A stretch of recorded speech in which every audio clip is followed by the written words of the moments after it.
जय मसीह की दोस्तों, प्रेज द लॉर्ड। दोस्तों, आशा करता हूं कि आप सब लोग कुशल से होंगे। यकीनन मैं भी कुशल से हूं, हमारे प्रभु यीशु मसीह की दया और कृपा से।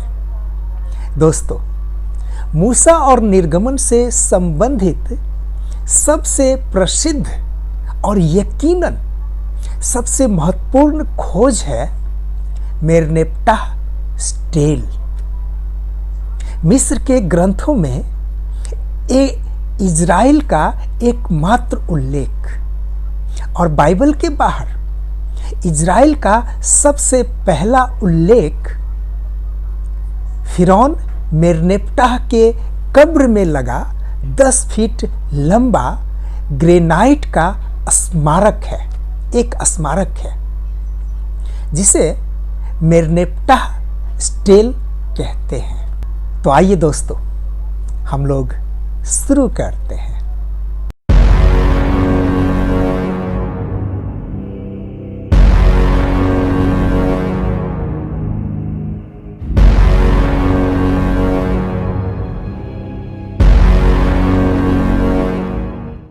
मेरे प्रिय भाइयों और बहनों, यह है रामेसेस द्वितीय के पुत्र मेरनेप्टा, जिनका जन्म 1283 ईस्वी पूर्व में हुआ और मृत्यु 1203 ईस्वी पूर्व में। इनका शासन काल था 1213 ईस्वी पूर्व से 1203 ईस्वी पूर्व तक। दोस्तों, 70 वर्ष की उम्र में मेरनेप्टा राज सिंहासन पर बैठा और 10 वर्षों तक शासन किया। इस उम्र में सिंहासन पर बैठने का कारण यह था कि उसके सभी 12 बड़े भाइयों की मृत्यु हो चुकी थी, जिसमें से एक उसका सगा भाई खैमबासेट भी था। दोस्तों, मैं यहां पर बताना चाहूंगा कि रामेसेस द्वितीय के 13 पुत्र थे, जिसमें से 13वां पुत्र मेरनेप्टा था। प्राचीन मिस्र के इतिहास में मेरनेप्टा अपने विजय स्मारक के लिए सबसे ज्यादा जाने जाते हैं।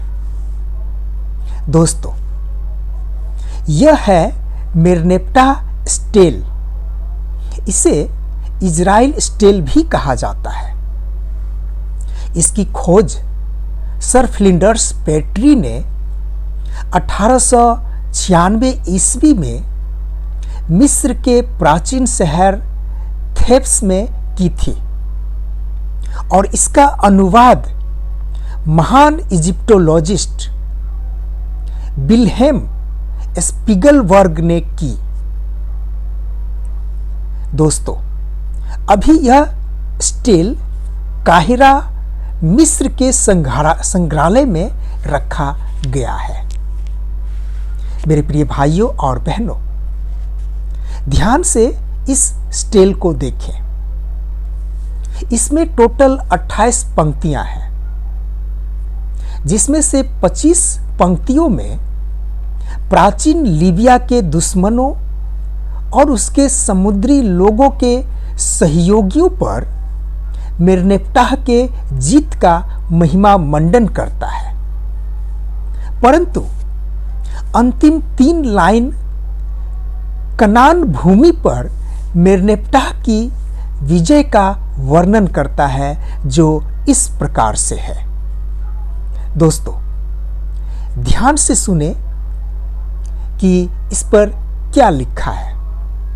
इस पर लिखा है, दोस्तों, कनान सभी दुखों से बंधा हुआ है, अस्कलोन पर कब्जा कर लिया गया, गेरेज पर कब्जा कर लिया गया, यानोअम को अस्तित्वहीन बना दिया गया, इज़राइल बिना बीज के उजाड़ हो गया। मेरे प्रिय भाइयों और बहनों, इस शिलालेख को पढ़ने से ऐसा लगता है कि उस समय इज़राइल बहुत ही मजबूत और ताकतवर लोग रहा होगा। इसलिए मेर्नेप्टाह अपनी जीत का घमंड करते हुए उसका उल्लेख कर रहा है।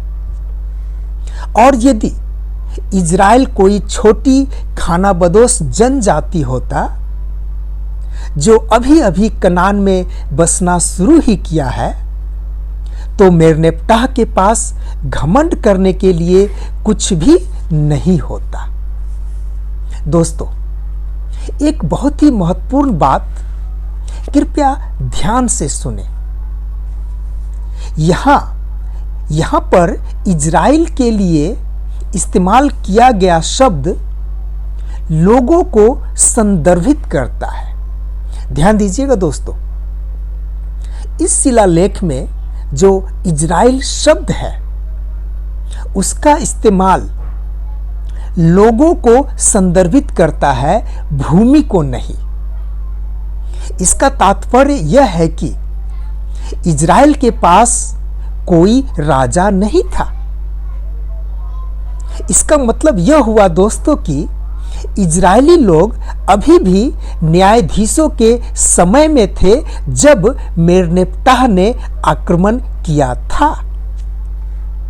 दोस्तों, इससे यह बात साफ हो जाता है कि निर्गमन 13वीं शताब्दी ईसा पूर्व से बहुत पहले हो चुका था और जिसकी पुष्टि पवित्र शास्त्र बाइबल में की गई है। ध्यान दीजिएगा दोस्तों, पहला राजा अध्याय 6 पद 1।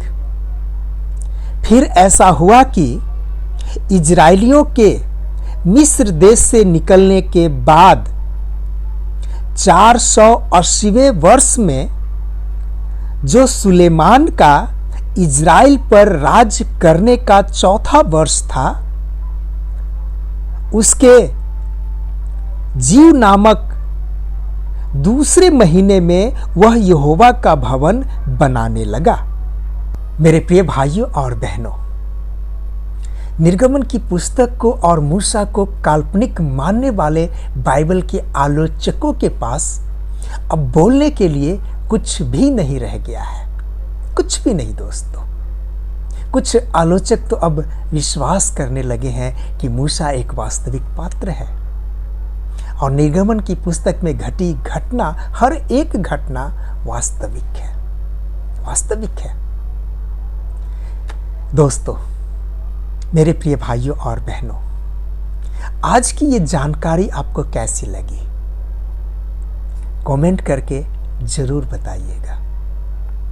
जब आप लोग कमेंट करते हैं ना, तो मेरा हिम्मत और ज़्यादा बढ़ जाता है। मैं और ज़्यादा स्टडी करने लगता हूँ और ज़्यादा रिसर्च करने लगता हूँ, ताकि बाइबल के इतिहास की एक एक बातों को प्रमाण के साथ मैं आप लोगों के समक्ष रख सकूं, ताकि आप लोग भी बाइबल के आलोचकों को मुंह तोड़ जवाब दे सकें। तो फिर दोस्तों, आज के लिए बस इतना ही। यदि जानकारी अच्छा लगा हो तो लाइक कीजिए, शेयर कीजिए, कमेंट कीजिए अपने दोस्तों के साथ, विश्वासी भाई बहनों के साथ। फिर मिलते हैं दोस्तों एक और प्रमाण के साथ अगले वीडियो में। तब तक के लिए जय मसीह की। प्रभु आप सबको बहुत आयत से आशीष प्रदान करे। आमीन।